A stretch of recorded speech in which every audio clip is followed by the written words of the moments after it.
Good morning दोस्तों। Amit life maker YouTube channel पे आप लोगों का स्वागत है। देखिए दोस्तों, आज के हम इस सेशन में करने वाले हैं सीटेट का जो दोस्तों है आकलन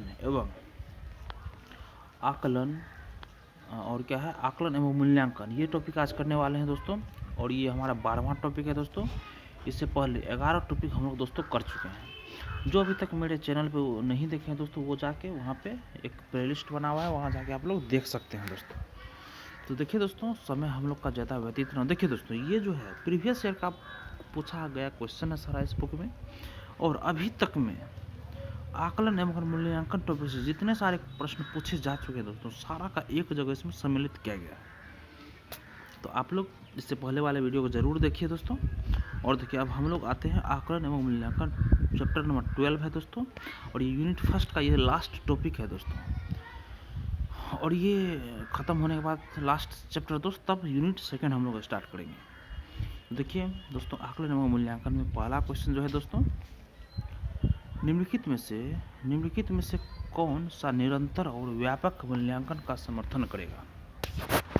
निम्नलिखित में से कौन सा निरंतर और व्यापक मूल्यांकन का समर्थन करेगा दोस्तों? तो ऑप्शन नंबर देखिए 4 इसका सही है, बुद्धि और अधिगम प्रगति पोर्टफोलियो। बुद्धि और अधिगम प्रगति पोर्टफोलियो। अगला क्वेश्चन है दोस्तों 2 नंबर में, निम्नलिखित में से कौन सा सही सुमेलित योग है दोस्तों? निम्नलिखित में से कौन सा सही सुमेलित है दोस्तों? इसमें देखिए 4 ऑप्शन है दोस्तों। इसमें सही है दोस्तों, इसमें मानक संदर्भित मूल्यांकन साथियों के प्रदर्शन की तुलना करता है। मानक संदर्भित मूल्यांकन साथियों के प्रदर्शन की तुलना करता है, ये सही होगा दोस्तों। और 3 नंबर ऑप्शन है दोस्तों, क्वेश्चन है आकलन का उद्देश्य क्या होना चाहिए दोस्तों? आकलन का उद्देश्य क्या होना चाहिए? फर्स्ट ऑप्शन सही है, सीखने में वृद्धि जो होती है दोस्तों, उसको वही आकलन का उद्देश्य होना चाहिए। देखिए, आकलन का उद्देश्य बच्चे के हर पक्ष का मूल्यांकन करके बच्चे के सीखने में वृद्धि करे, ताकि बच्चे का स्तर बढ़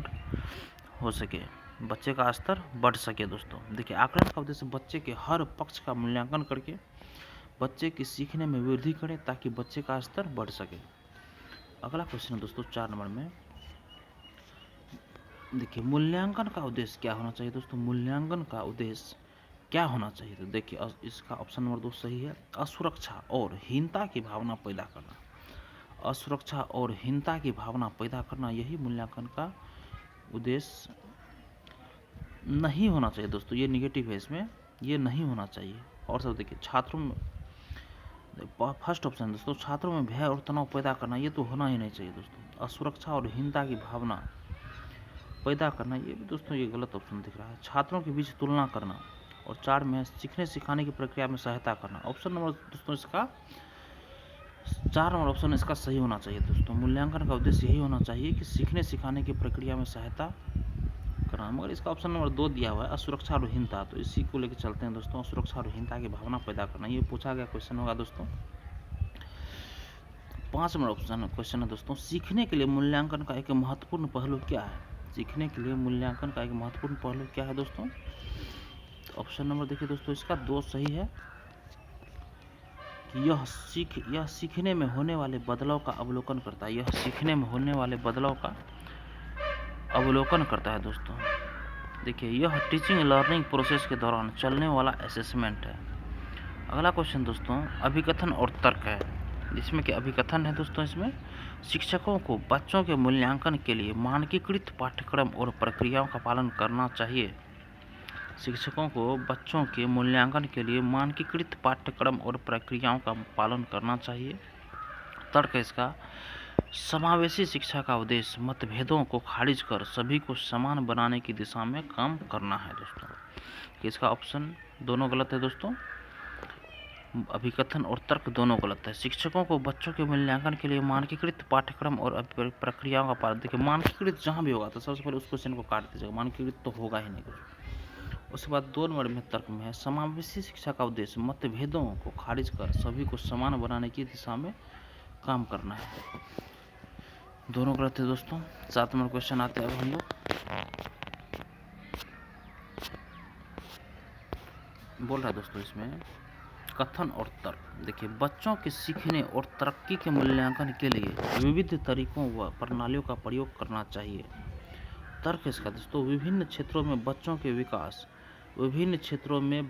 विकास की समग्र जानकारी देने के लिए मूल्यांकन का एक तरीका काफ़ी नहीं है। विभिन्न क्षेत्रों में बच्चों के विकास की समग्र जानकारी देने के लिए मूल्यांकन का एक तरीका काफ़ी नहीं है दोस्तों। देखिए, ऑप्शन नंबर ए सही है और इसका सही व्याख्या भी करता है। बच्चों के सीखने और तरक्की के मूल्यांकन के लिए विविध तरीकों व प्रणालियों का प्रयोग करना चाहिए, सही है दोस्तों। और तर्क इसका, विभिन्न क्षेत्रों में बच्चों के विकास की समग्र जानकारी देने के लिए मूल्यांकन का एक तरीका काफ़ी नहीं है, दोनों सही है। अगला क्वेश्चन है दोस्तों,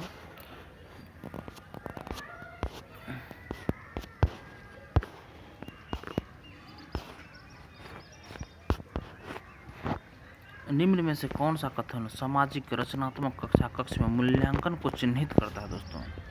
कक्षा कक्ष में मूल्यांकन को चिन्हित करता है दोस्तों, तो इसका ऑप्शन नंबर 2 सही होगा। मूल्यांकन में विविध प्रकार के तरीके जैसे पोर्टफोलियो, कक्षागत अंतःक्रियाएं शामिल होने चाहिए दोस्तों, ये सही है 2 नंबर। देखिए, सामाजिक रचनात्मक कक्षा कक्ष में मूल्यांकन अंतःक्रिया को महत्व दिया जाता है। बच्चे सक्रिय रूप से सीखते हैं। मूल्यांकन में पोर्टफोलियो आदि द्वारा बच्चे की प्रोग्रेस का अवलोकन किया जाता है।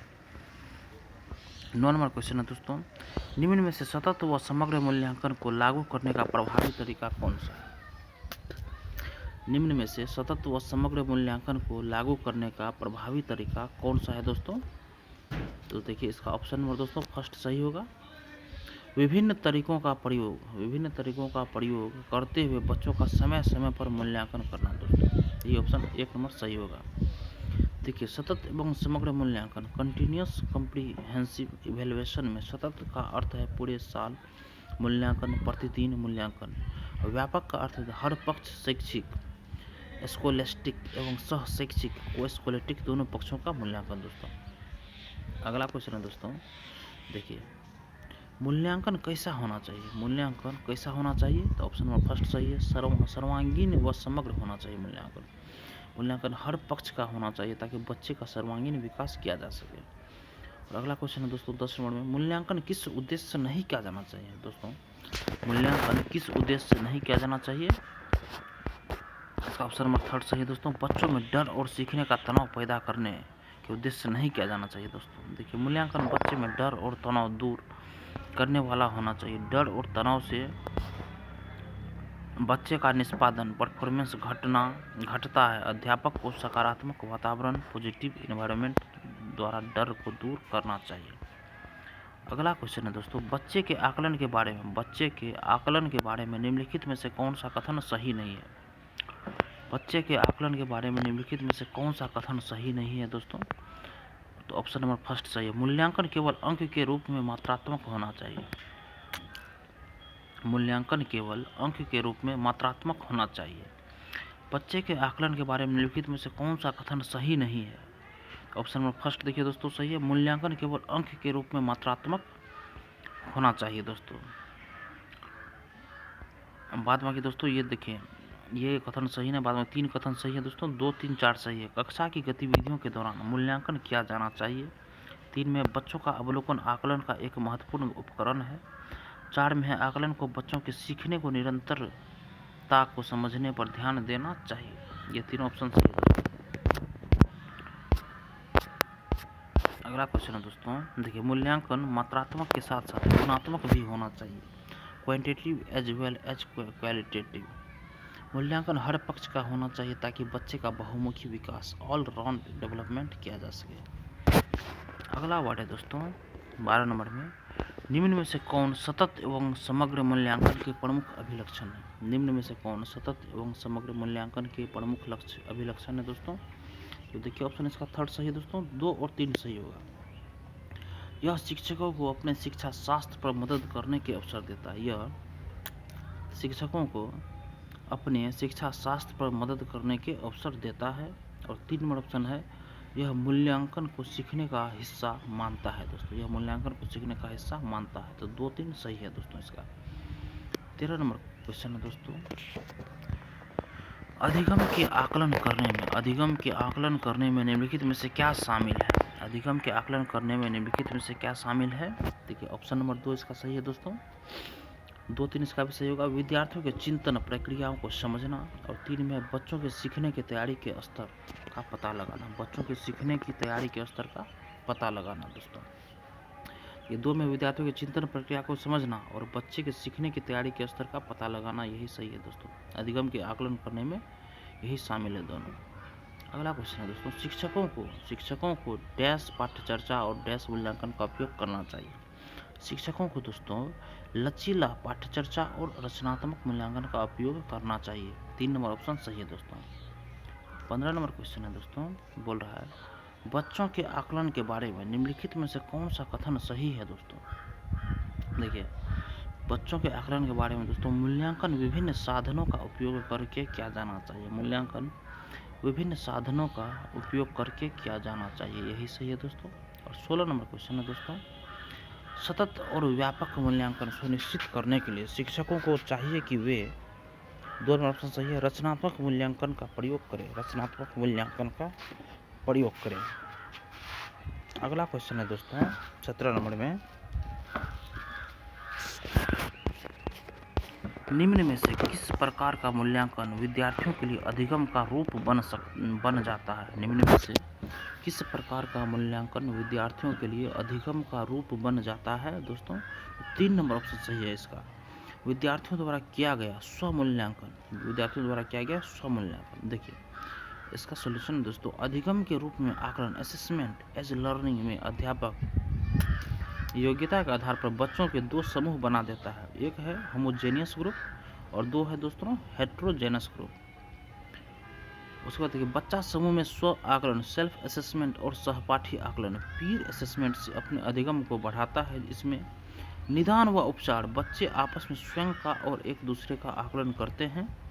यह एक रचनात्मक उपागम कंस्ट्रक्टिव अप्रोच है, क्योंकि इसमें निदान व उपचार स्वयं बच्चे करते हैं दोस्तों। 18 नंबर क्वेश्चन है रचनात्मक आकलन। रचनात्मक आकलन देखिए ऑप्शन 3 इसका सही, समूची शिक्षण अधिगम प्रक्रिया के दौरान किया जाता है दोस्तों। अगला क्वेश्चन है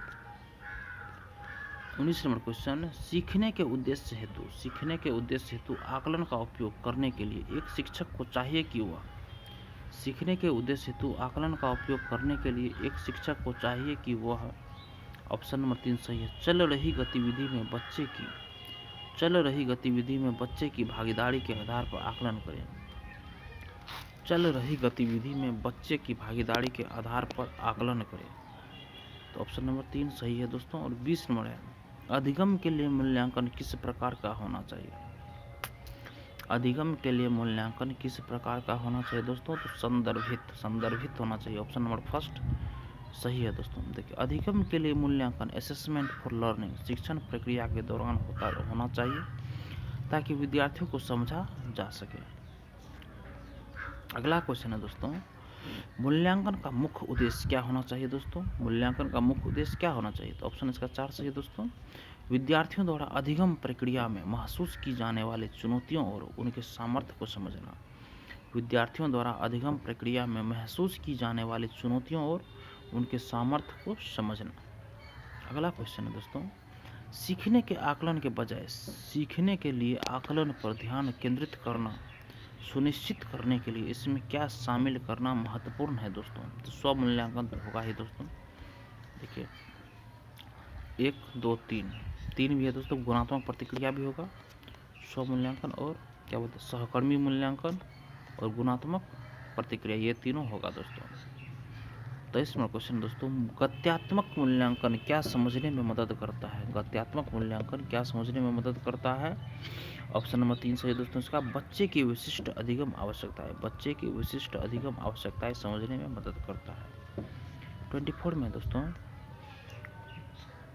बच्चे के मूल्यांकन के बारे में निम्नलिखित में से कौन सा कथन सही नहीं है? बच्चे के मूल्यांकन के बारे में निम्नलिखित में से कौन सा कथन सही नहीं है? तो ऑप्शन नंबर 2 सही है दोस्तों। मूल्यांकन हमेशा शिक्षण अधिगम से अलग गतिविधि के रूप में किया जाना चाहिए। मूल्यांकन हमेशा शिक्षण अधिगम से अलग गतिविधि के रूप में किया जाना चाहिए। बच्चे के मूल्यांकन के बारे में निम्नलिखित में से कौन सा कथन सही नहीं है? 2 सही नहीं है दोस्तों, बाद बाकी 1, 3, 4 सही है। देखिए मूल्यांकन का प्रयोग सीखने को सुसाध्य करने के लिए किया जाना चाहिए तथा इसमें विविध तरीकों को शामिल करना चाहिए। उसके बाद मूल्यांकन को शिक्षक को अपनी शिक्षा शास्त्रीय गतिविधियों पर मनन करने के लिए मौके देने चाहिए। 4 में मूल्यांकन को संज्ञानात्मक, शारीरिक व मनोवैज्ञानिक क्षेत्रों पर ध्यान केंद्रित करना चाहिए। अगला क्वेश्चन है दोस्तों, निम्नलिखित में से कौन सा प्रश्न विश्लेषण व मूल्यांकन जैसी उच्चतर संज्ञानात्मक कौशल का आकलन करता है? दोस्तों एक नंबर ऑप्शन सही है। अपने क्षेत्र में आप निजी और सार्वजनिक स्वास्थ्य सेवाओं के बीच क्या अंतर पाते हैं और क्यों? अपने क्षेत्र में आप निजी और सार्वजनिक स्वास्थ्य सेवाओं के बीच क्या अंतर पाते हैं और क्यों? यही सही होगा दोस्तों। अगला क्वेश्चन है दोस्तों, मूल्यांकन के बारे में निम्नलिखित में से कौन सा कथन सही नहीं है? मूल्यांकन के बारे में निम्नलिखित में से कौन सा कथन सही नहीं है दोस्तों? तो ऑप्शन नंबर 4 सही नहीं है। मूल्यांकन में मानकीकृत, देखिए मानकीकृत जब भी आया तो उसको सबसे पहले काटिए दोस्तों। और 1, 2, 3 देखिए ये सही है। सीखने के लिए मूल्यांकन सीखने सिखाने की प्रक्रिया के पहले, दौरान व बाद में होता है। 2 नंबर में है सीखने के लिए मूल्यांकन रचनात्मक मूल्यांकन पर केंद्रित होना चाहिए। और 3 में मूल्यांकन की प्रक्रिया गतिक होनी चाहिए। अगला क्वेश्चन है दोस्तों, शिक्षकों को बच्चों के मूल्यांकन का विवरण उनके अभिभावकों को देना चाहिए जिससे ऑप्शन देखिए फर्स्ट, इसमें ऑप्शन नंबर 2 सही है। अभिभावकों की अपने बच्चे के सीखने क्या और कैसे के बारे में समझ बन सके। देखिए दोस्तों, अध्यापक को बच्चों का मूल्यांकन विवरण अभिभावकों को बताना चाहिए ताकि अभिभावक अपने बच्चों की प्रगति से अवगत हो सके। 28वां क्वेश्चन है दोस्तों, बच्चों का मूल्यांकन करने के लिए शिक्षकों को निम्नलिखित में से किन तरीकों का प्रयोग करना चाहिए? बच्चों का मूल्यांकन करने के लिए शिक्षकों को निम्नलिखित में से किन तरीकों का प्रयोग करना चाहिए दोस्तों? तो 4 नंबर ऑप्शन सही है। समूह में कार्य, कक्षा में भागीदारी, पोर्टफोलियो और प्रस्तुतिकरण, ये चारों दोस्तों सही है। समूह में कार्य, कक्षा में भागीदारी, पोर्टफोलियो, प्रस्तुतिकरण। अध्यापक विभिन्न तरीकों से आकलन करके बच्चे के हर पक्ष की जानकारी एकत्रित करता है। अगला क्वेश्चन है दोस्तों 29 में, बच्चे के कार्य में त्रुटियों को देखिए दोस्तों, बच्चे के कार्य में त्रुटियों को ऑप्शन नंबर 4 सही है। शिक्षक द्वारा पूर्णतया विश्लेषण कर बच्चों से विचार विमर्श करना चाहिए। शिक्षक द्वारा पूर्णतया विश्लेषण कर बच्चे से विचार विमर्श करना चाहिए। बच्चे के कार्य में त्रुटियों को शिक्षक द्वारा पूर्णतया विश्लेषण कर बच्चे से विचार विमर्श करना चाहिए दोस्तों, यही सही होगा। देखिए, बच्चे द्वारा की गई त्रुटियां सीखने का सकारात्मक चिन्ह, पॉजिटिव साइन है। इसका अर्थ है बच्चे सीखने का प्रयास कर रहे हैं। अध्यापक को बच्चों की त्रुटियों का विश्लेषण करके बच्चों से विचार विमर्श करना चाहिए ताकि उपचार किया जा सके। अगला क्वेश्चन है दोस्तों 30 नंबर में बोल रहा है, सीखने के लिए आकलन में क्या शामिल है? सीखने के लिए आकलन में क्या शामिल है दोस्तों? देखिए 4 ऑप्शन सही है इसमें। सीखने सिखाने से पहले, के दौरान व बाद में मूल्यांकन, स्वमूल्यांकन। 3 में औपचारिक व अनौपचारिक पद्धतियों का प्रयोग। और 4 में विद्यार्थियों व शैक्षणिक प्रक्रियाओं पर प्रतिक्रिया। ये चारों सही है दोस्तों। 31 नंबर क्वेश्चन है, विद्यार्थियों में समालोचनात्मक सोच का मूल्यांकन करने का प्रभावी तरीका क्या है? विद्यार्थियों में समालोचनात्मक सोच का मूल्यांकन करने का प्रभावी तरीका क्या है दोस्तों? तो ऑप्शन नंबर देखिए इसका फर्स्ट सही है। बच्चों को प्रश्न पूछने के लिए प्रोत्साहित करना और उनके जवाबों का विश्लेषण करना, यही प्रभावी तरीका है दोस्तों। अगला क्वेश्चन है दोस्तों, निम्न में से कौन से प्रश्न आलोचनात्मक सोच का मूल्यांकन नहीं करेंगे? निम्न में से कौन से प्रश्न आलोचनात्मक सोच का मूल्यांकन नहीं करेंगे? ऑप्शन नंबर देखिए दोस्तों फर्स्ट सही है। समीकरण 2x = 12 में x का मान ज्ञात कीजिए, यही आलोचनात्मक सोच का मूल्यांकन नहीं करेंगे। बाद बाकी तीनों ऑप्शन करेंगे दोस्तों। प्रदूषण के बढ़ते स्तर का कारण सोचिए और उनके संभावित समाधान ढूंढिए। 3 में धार्मिक सद्भावना को बढ़ाने के लिए क्या कदम सुझाए जा सकते हैं? 4 में है वैदिक गणित का उपयोग करके क्या पाइथागोरस प्रमेय का प्रमाण दिया जा सकता है? जिस प्रश्न का एक उत्तर होता है वह आलोचनात्मक सोच का मूल्यांकन नहीं करता दोस्तों। 33 में है दोस्तों, अगला क्वेश्चन देखिए क्या बोल रहा है, अपनी कक्षा देखिए दोस्तों, क्वेश्चन है, अपनी कक्षा के लिए मूल्यांकन पद्धति तय करने से पहले एक शिक्षक को किन बातों पर विचार करना चाहिए? ऑप्शन फर्स्ट सही दोस्तों, 1, 2, 3। देखिए, मेरे अलावा इन परिणामों का उपयोग कौन करेगा? 2 में है, विशिष्ट छात्रों के अधिगम वक्र का पता लगाने का सर्वोत्तम तरीका क्या है? और 3 में है दोस्तों, कौन सा तरीका अध्यापिका को स्वयं के शिक्षा शास्त्र पर चिंतन में मदद करेगा? तो 1, 2, 3 सही है दोस्तों। अपनी कक्षा में मूल्यांकन पद्धति मेरे अलावा इन परिणामों का उपयोग कौन करेगा? फर्स्ट ऑप्शन सही है। सेकंड है, विशिष्ट छात्रों के अधिगम वक्र का पता लगाने का सर्वोत्तम तरीका क्या है? थर्ड में है, कौन सा तरीका अध्यापिका को स्वयं के शिक्षा शास्त्र पर चिंतन में मदद करेगा? ये तीनों सही है। 34 में है, सतत और व्यापक मूल्यांकन में इनमें से क्या शामिल है? देखिए, सतत और व्यापक मूल्यांकन में इनमें से क्या शामिल है? तो फर्स्ट ऑप्शन सही है दोस्तों, मूल्यांकन के मापदंडों और उपकरणों की योजना बनाना।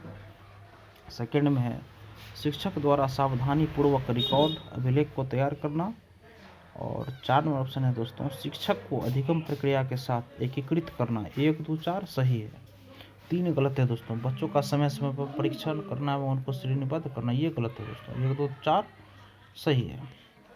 बोल रहा है, कंटिन्यूस एंड कॉम्प्रिहेंसिव इवेल्युएशन सतत एवं व्यापक मूल्यांकन में श्रेणीबद्ध नहीं किया जाता। श्रेणीबद्ध रैंकिंग समेटिव इवोल्यूशन में होती है। अगला क्वेश्चन है दोस्तों, बच्चों द्वारा पूरे वर्ष के दौरान किए गए विभिन्न कार्यों का संग्रहण जिसका लक्ष्य उनके प्रदर्शन का रिकॉर्ड रखना है कहलाता है। क्या कहलाता है? पोर्टफोलियो कहलाता है दोस्तों। देखिए, पोर्टफोलियो एक ऐसा अभिलेख फाइल डॉक्यूमेंट है जिसमें बच्चे के हर पक्ष का मूल्यांकन प्रत्यक्ष एविडेंस के साथ रखा जाता है। यह एक निश्चित समय अवधि के लिए होता है। 36 नंबर क्वेश्चन है, निम्न में से कौन सा मानदंड निर्देशित आकलन है? कौन सा मानदंड निर्देशित आकलन है दोस्तों? देखिए, ऑप्शन नंबर फर्स्ट इसका सही है कि अधिगम के निम्नतम स्तर को मानक निर्धारित करने वाला परीक्षण को मानदंड निर्देशित आकलन कहते हैं दोस्तों। देखिए, मानदंड संदर्भित परीक्षण में बच्चे की तुलना निर्धारित मानक या उद्देश्य से की जाती है। जैसे सीटेट में बच्चे का निर्धारित मानक 90 मार्क्स हैं, बच्चे देखते हैं 90 से ऊपर है या नहीं है, 90 से ऊपर है या नीचे है दोस्तों। 37 में दोस्तों, निम्नलिखित में से कौन सी पोर्टफोलियो की विशेषता नहीं है? निम्नलिखित में से कौन सी पोर्टफोलियो की विशेषता नहीं है? इसमें ऑप्शन देखिए दोस्तों, इसका ऑप्शन नंबर